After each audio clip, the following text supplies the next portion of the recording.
Hello friends, it's Vicki Boutin here at Scrapbook.com for American Crafts with one of the most exciting products from my Color Kaleidoscope release.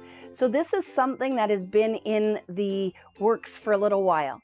When I went and visited the offices at American Crafts, one of the feedbacks from one of my designers was, wouldn't it be great if you had like mixed media backgrounds already pre-done that we could just put our stuff on? And I'm like, well, that's kind of cheating, isn't it? But then when I started using them, I'm like, actually, it's a lot of fun. If I don't have a lot of time, I can already pull out a mixed media background. I can leave it as is, or I can add some stenciling on top, or I could put some of my glazes on top. So I want to walk through the pad with you because you can only see the cover when you look at this. So I want to show you some of the backgrounds that are included in the brand new ready to use mixed media paper pad.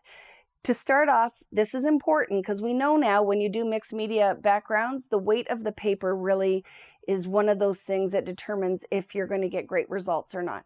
So this paper pad is 170 pounds. So it is a nice sturdy paper with a little bit of a texture, which also plays really well into dry stenciling. You pick up some of the kind of, it's like a linen fiber background. So I want to go through, you get 36 sheets in this pad. There's 12 patterns. So let's go through the different patterns. So I'm going to open it up from the middle because I've actually used out of this pad. So I want you to get to see all 12 pieces. So you have this background that's kind of blue. And then look, some of the sheets also have this pretty foiling on it.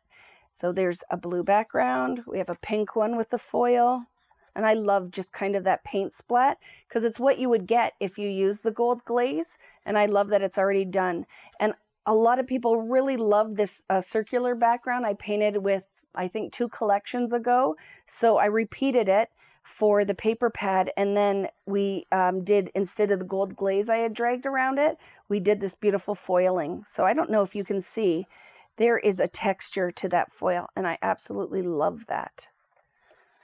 And then we have this pretty background with just some, it looks like there's stenciled dots on here. And then we get into some plain ones. So you can even see on this one, I had a gessoed background and you can totally see the gesso pattern in the background. These turned out better than I could ever have hoped for. Here is blowing bubbles in acrylic paint and I created a background for that.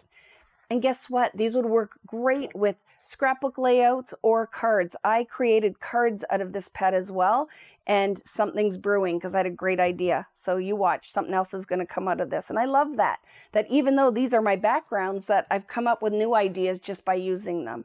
So there are a whole whack of different patterns that you can use, some with the foil, some without. You can leave them exactly as they are when they come out of the pad and just put all of your pretty papers and embellishments on, or you could take it a step further with stamping, stenciling, whatever you want to do. But they turned out beautifully. I'm really happy with that. So that are the 12 different patterns you get in there, repeated 3 times, 36 sheets. Let me show you some of the layouts I made with the pad. So look at that circle background.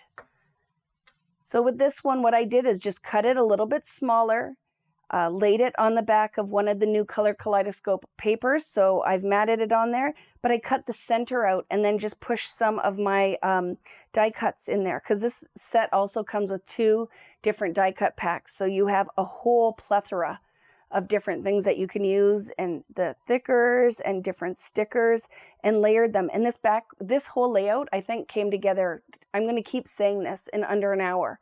It was super fast, and it changed my whole mind about pre-made backgrounds because it meant I could get more done with still having a mixed media look on the backgrounds, but with half the work. So, you know, sometimes there's a time and place for that, right? This one here is that pink background with the gold, and I've just put some washi tape. This is the butterfly paper that's in there. I believe it's called Take Flight, and I cut them out, and I just did a little bit of mixed media on there, just kissing and tapping some watered down art crayon, or you could use the new watercolor markers. And look how easy that one came together super fast. This one is a whole mix with some stenciled mixed media, some glaze through the stencil, so some silver glaze. And then this side is one of the backgrounds that I just cut a piece out of and then put some stenciling on top. And it turned out better than I could have hoped for.